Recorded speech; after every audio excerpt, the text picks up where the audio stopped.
Today's topic is meningitis. तो meningitis को हम दो पार्ट्स में डिवाइड कर लेंगे, meninges and itis. So what are meninges? हमारी जो ब्रेन और हमारी जो स्पाइनल कॉर्ड होती है, इनकी भी अपनी कवरिंग्स होती है ताकि ये प्रोटेक्टेड रह पाए, मॉइस्चराइज्ड रहे, नरिशमेंट इनका प्रॉपर रहे और शॉक को एब्जॉर्ब कर सकें। ठीक है, क्योंकि बहुत ज़्यादा सॉफ्ट टिश्यू होते हैं, तो ये जो कवरिंग्स होती हैं इसको मेनिंजिस कहते हैं। बेसिकली तीन होती हैं, ड्यूरा मैटर, एरिकनॉइड मैटर एंड पाया मैटर। ओके, एंड आइटिस का मतलब हमें पता है इन्फ्लामेशन। तो जब इन प्रोटेक्टिव कवरिंग्स में इन्फ्लामेशन हो जाती है तब इस कंडीशन को हम कहेंगे मेनिंजाइटिस। अब जो मेनिंजाइटिस है ये किसी भी कॉज की वजह से हो सकता है, चाहे वो वायरस है, बैक्टीरिया है, या फिर कोई भी माइक्रो ऑर्गेनिज्म है, या फिर कोई ड्रग है, इंजरी हो गई पेशेंट को, सेरेब्रोवास्कुलर एक्सीडेंट। ओके, सो इसमें होता क्या है कि जो हॉलमार्क साइंस होते हैं हमारे, मींस जो हमें हर डिज़ीज़ में मोस्टली देखने को मिलते हैं, जैसे कि हमें फीवर आता है, हेडेक होता है मोस्टली, है ना, स्टिफनेस हो जाती है काफ़ी ज़्यादा नेक में। तो ये मेनिंजाइटिस के बहुत ज़्यादा कॉमन क्लिनिकल मैनिफेस्टेशंस हैं। ठीक है, अब हम देखेंगे क्या कॉजेज़ हैं मेनली मेनिंजाइटिस की। तो अगर हम बैक्टीरियल कॉज की बात करें तो मायोबैक्टीरियम ट्यूबरक्लोसिस, जब टीबी सबसे पहले तो हमारे लंग्स को अफेक्ट करता है, पर वहाँ से अगर वो मिलियरी टीबी बन गया है, मिलियरी टीबी का मतलब जो ब्लड के साथ बाकी जगह को भी इन्फेक्ट कर रहा है, जैसे कि हमारे अदर मेजर ऑर्गन्स है, ब्रेन, लीवर, रीनल। ओके, सो इसको मिलियरी टीबी कहते हैं, और इस तरह से उसने हमारे ब्रेन पर भी अटैक कर दिया है। तो ये एक रीज़न हो सकता है बैक्टीरियल मेनिंजाइटिस का। वैसे ही बहुत सारे अदर पैथोजेंस होते हैं बैक्टीरिया में ही, जैसे कि स्ट्रेप्टोकोकस निमोनिया, नाइजीरिया मेनिंजाइटिस, ऐसे बहुत सारे। फिर वायरल मेनिंजाइटिस में कौन कौन आता है? वेरिसेला जोस्टर जो चिकन पॉक्स कॉज करता है, simplex virus, herpes virus, influenza virus, ये सारे वायरस भी मेनिंजाइटिस को लीड करते हैं। देन फंगल मेनिंजाइटिस में क्या आता है? और फंगल मेनिंजाइटिस बहुत ज़्यादा रेयर भी होता है और बहुत लाइफ थ्रेटनिंग भी है। ठीक है, और मोस्टली जिनकी इम्यूनिटी वीक होती है, जो इम्यूनोसप्रेसिव पेशेंट्स होते हैं, जिनका इम्यून सिस्टम एकदम सप्रेस्ड हो चुका होता है, जैसे कि जो एड्स वाले पेशेंट होते हैं, उनकी खुद की कोई इम्यूनिटी नहीं होती है। ठीक है, तो उनके लिए काफ़ी मुश्किल हो जाता है फंगस से प्रोटेक्टेड रह पाना, और वो फंगस बहुत इजीली मेनिंजाइटिस को कॉज कर सकता है इन पेशेंट्स में, जैसे कि कैंडिडा। उसके बाद है नॉन इन्फेक्शियस मेनिंजाइटिस। अब इसमें कोई ऐसा कॉज नहीं होगी जो स्प्रेड होने से हो रही है। ठीक है, मतलब कैंसर हो सकता है, क्योंकि कैंसर स्प्रेड नहीं होता ना एक पर्सन से दूसरे पर्सन में, या फिर कोई दूसरी ऑटो इम्यून डिजीज़ हो सकती है, जैसे कि सिस्टमिक लूपस एरिथमेटोसिस, है ना, या फिर कुछ ड्रग्स हो सकती है, फिर हेड इंजरी या फिर ब्रेन सर्जरी, जो कि इन्फेक्शियस नहीं है चीज़ें, उन ईटियोलॉजी की वजह से भी हमें मेनिंजाइटिस हो सकता है। Now we will look at the pathophysiology of meningitis. So सबसे पहले क्या होगा, कोई भी ईटियोलॉजिकल फैक्टर का इन्वेजन होगा। अब वो बैक्टीरिया हो सकता है, वायरस हो सकता है, फंगाई हो सकती है, कोई ड्रग थेरेपी हो सकती है, या फिर सेरेब्रोवास्कुलर एक्सीडेंट, या फिर किसी भी रीज़न की वजह से अगर पैथोजन की एंट्री हो जाती है हमारी ब्लड सप्लाई में, तो वो कहाँ पहुँचेगी? सीधे ब्रेन में। पर ब्रेन में जाने से पहले उसको एक गेट को क्रॉस करना होगा उस पैथोजन को, जो कि होता है ब्लड ब्रेन बैरियर। अब ये ब्लड ब्रेन बैरियर क्या करता है? ये अलाउ करता है लिमिटेड चीज़ों की एंट्री हमारे ब्रेन में, जो कि ब्रेन के लिए यूज़फुल है और उसके लिए हार्मफुल नहीं है। पर ये जो पैथोजन होते हैं ये इतने माइन्यूट होते हैं कि ये ब्लड ब्रेन बैरियर को भी क्रॉस कर लेते हैं।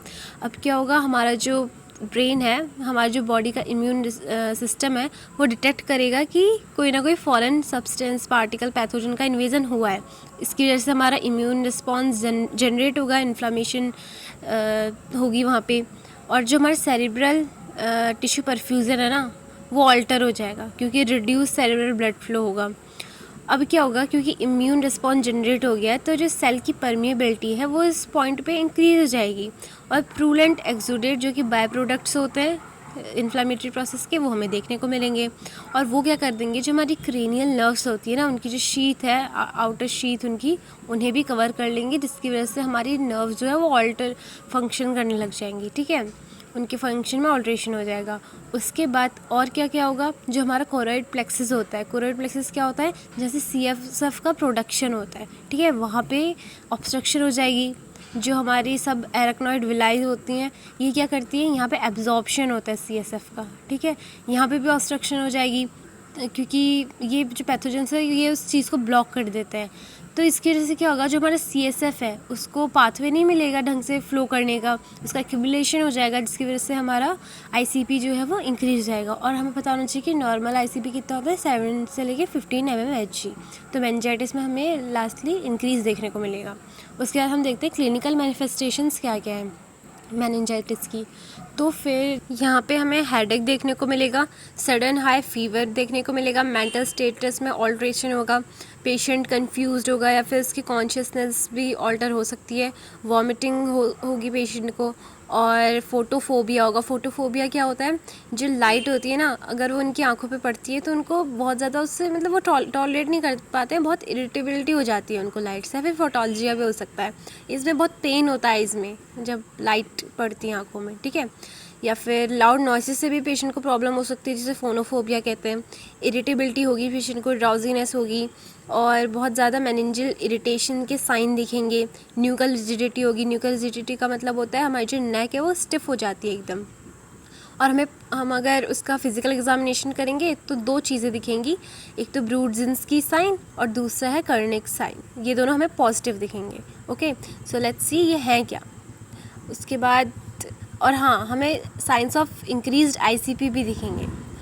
ब्रैडीकार्डिया होता है, जैसे कि रेस्पिरेटरी इरेगुलरिटीज़ होती हैं, ठीक है, पेपिलिडीमा होता है, वॉमिटिंग होती है, हेडेक होता है। ये सारे साइंस होते हैं इंक्रीज्ड ICP के। अब हम देखते हैं कर्निंग साइन कैसे परफॉर्म करते हैं, ब्रूडजिंस्की साइन कैसे हम मतलब ये हम कैसे परफॉर्म करेंगे और पॉजिटिव हम इन्हें कब कहेंगे। तो सबसे पहले हम कर्निक साइन देखते हैं। इसमें क्या होता है, जो हमारा फिजिशियन है वो पेशेंट को सुपाइन पोजीशन में लेटने को कहेगा। उसके बाद उसका एक लेग हमें एलिवेट करना है और इसे एक्सटेंशन करना है। और हमें क्या देखने को मिलेगा कि बहुत रेजिस्टेंस लग रही है, एक फोर्स लग रहा है उसको एक्सटेंड करने में, वो इजीली नहीं हो पा रहा है। जबकि नॉर्मल जो पेशेंट्स होते हैं जिन्हें मेनिंजाइटिस नहीं होता है, उनका जो लेग है वो आराम से एक्सटेंशन उसका हो जाता है और कोई पेन नहीं होता है। लेकिन इन पेशेंट्स में उनको बहुत ज़्यादा सीवियर पेन होगा स्पाइनल एरिया में, ठीक है, और बहुत रेजिस्टेंस होगी जो हमारा नी है उसको एक्सटेंशन करने में। अब हम देखते हैं ब्रूडजिंस्की साइन क्या होता है। तो फिर कर्निक साइन पॉजिटिव देखने को मिलेगा मेनिंजाइटिस में, और ब्रूडजिंस्की साइन भी पॉजिटिव देखने को मिलेगा। इसमें क्या होता है, जो हमारा हेड होता है इसमें भी सेम सुपाइन पोजीशन देनी है और हेड को एलिवेट करना है। अब जैसे ही हम हेड को एलिवेट करेंगे तो जो पेशेंट है उसके जो नी और उसके लेग्स हैं वो अपने आप फ्लेक्स हो जाएंगे, अपने आप फ्लेक्स हो जाएंगे, ठीक है। नेक को फ्लेक्स करते ही जो हमारे हिप्स हैं, नी है, लेग है, ये सब अपने आप फ्लेक्स हो जाएंगे। तो इसी को हम पॉजिटिव ब्रूडजिंस्की साइन कहेंगे। अब हम देखते हैं डायग्नोस्टिक इवैल्यूएशंस क्या है मेनिंजाइटिस की। तो सबसे पहले हम इसमें करेंगे ब्लड कल्चर, क्योंकि हमें देखना है कि कौन पैथोजन रिस्पॉन्सिबल है ना मेनिंजाइटिस के लिए। लंबर पंचर कर सकते हैं हम, उसमें हम CSF में देख सकते हैं कि हाँ कौन सा पैथोजन रिस्पॉन्सिबल है मेनिंजाइटिस के लिए। फिर उसके अगेंस्ट हम एंटी बैक्टीरियल या एंटी वायरल या फिर एंटी फंगल मेडिकेशन देंगे। और फिर हम चेस्ट एक्सरे कर सकते हैं, क्योंकि हमें पता चल सकता है कि TB एक कॉज है इसका, क्योंकि चेस्ट एक्सरे में हमें दिख जाएगा कि पेशेंट को TB है और ये मिलियरी TB के थ्रू ब्रेन तक पहुंच चुका है। देन CSF एग्जामिनेशन कर सकते हैं, उसमें हम ग्लूकोज और प्रोटीन का लेवल असेस करेंगे, क्योंकि अगर ग्लूकोज और प्रोटीन लेवल में ऑल्ट्रेशन होता है ना CSF के, तो कोई ना कोई दिक्कत है, ठीक है। तो ग्लूकोज लेवल नॉर्मल कितना होता है, 50 to 80 mg पर 100 ml, और प्रोटीन लेवल नॉर्मल कितना होता है CSF का 15 to 45 mg पर 100 ml। उसके बाद है CT स्कैन कर सकते हैं हम हेड का, कि CT स्कैन में हमें क्या पता चल सकता है, कहीं ऑब्स्ट्रक्शन तो नहीं है, क्योंकि मेनिंजाइटिस की जैसे क्या होता है ऑब्स्ट्रक्शन हो जाता है, हमने पढ़ा था कोरोइड प्लेक्सस में और सबएरेक्नॉइड विलाई में। तो हमें CT स्कैन के थ्रू ये पता चल सकता है। उसके बाद हम ग्राम स्टेन कर सकते हैं, क्योंकि कुछ बैक्टीरिया ग्राम पॉजिटिव होते हैं, कुछ ग्राम नेगेटिव होते हैं, तो उससे हमें डिफ्रेंशिएशन हो सकता है। और हम कल्चर कर सकते हैं CSF का, स्पेशल स्टेन टेस्ट कर सकते हैं, बैक्टीरियल एंटीजन टेस्टिंग कर सकते हैं, सीरम प्रोकैल्सिटोनिन टेस्टिंग कर सकते हैं, ठीक है। ये जो प्रोकैल्सिटोनिन होता है ना, ये एक बायोमार्कर की तरह एक्ट करता है मेनिंजाइटिस के, जैसे कि ट्रोपोनिन एक कार्डियक बायोमार्कर है, वैसे ही। अब हम देखते हैं मैनेजमेंट क्या है मेनिंजाइटिस का। अगर पेशेंट को बैक्टीरियल मेनिंजाइटिस है तो हम पेशेंट को ब्रॉड स्पेक्ट्रम एंटीबायोटिक्स दे सकते हैं, जैसे कि सेफेलोस्पोरिन, रिफेम्पिन। और रिफेम्पिन का ये होता है कि इसको जनरली रिकमेंड करते हैं as a prophylactic drug meningococcal meningitis के लिए। ठीक है, मतलब for prevention of meningococcal meningitis जो ऑलरेडी एक्सपोज्ड हो चुके हैं इससे। उसके बाद है बैक्टीरियल मेनिंजाइटिस अगर है तो हम सेफ्ट्रिक्सोन, वेंकोमाइसिन, ये सारी पावरफुल एंटीबायोटिक्स दे सकते हैं। देन वायरल मेनिंजाइटिस में कोई स्पेसिफिक ट्रीटमेंट तो होता नहीं है, पर ये 7 से 10 दिन में अपने आप ठीक हो जाता है। तो हम इसमें जनरली क्या करते हैं, बेड रेस्ट देते हैं और फ्लूइड और गुड न्यूट्रिशियस डाइट पेशेंट को देंगे। हम ओटीसी भी दे सकते हैं, ओवर द काउंटर मेडिकेशंस, ताकि रिकवरी फास्ट हो जाए। और अगर पेशेंट को फंगल मेनिंजाइटिस है तो हम उसमें एंटी फंगल ड्रग्स देंगे। प्रिवेंशन के लिए हम क्या कर सकते हैं, वैक्सीनेशन कर सकते हैं पेशेंट का एज ए प्रोफाइलेक्टिक मेजर, जैसे कि हम चिकन पॉक्स के लिए वैक्सीन दे सकते हैं, measles, haemophilus influenza type B, pneumococcal infection, या फिर PCV13 या PPS V23 जो कि न्यूमोकोकल कॉन्जुगेट वैक्सीन और न्यूमोकोकल पॉलीसेकेराइड वैक्सीन्स है। ठीक है, तो हम वैक्सीन्स दे सकते हैं पेशेंट को। अब हम नर्सिंग मैनेजमेंट में क्या करेंगे, हम पेशेंट को मेडिकेशन देंगे जो कि हमें प्रिस्क्राइब की गई है। अगर एंटीबायोटिक है तो एंटीबायोटिक, एंटी फंगल है तो एंटी फंगल, और हम पेशेंट को कॉर्टिकोस्टेरॉइड्स भी दे सकते हैं। पेशेंट का इनटेक आउटपुट चार्ट मेंटेन करेंगे, वेट मॉनिटरिंग करते रहेंगे, GCS कर सकते हैं हम पेशेंट का कॉन्शियसनेस लेवल चेक करने के लिए।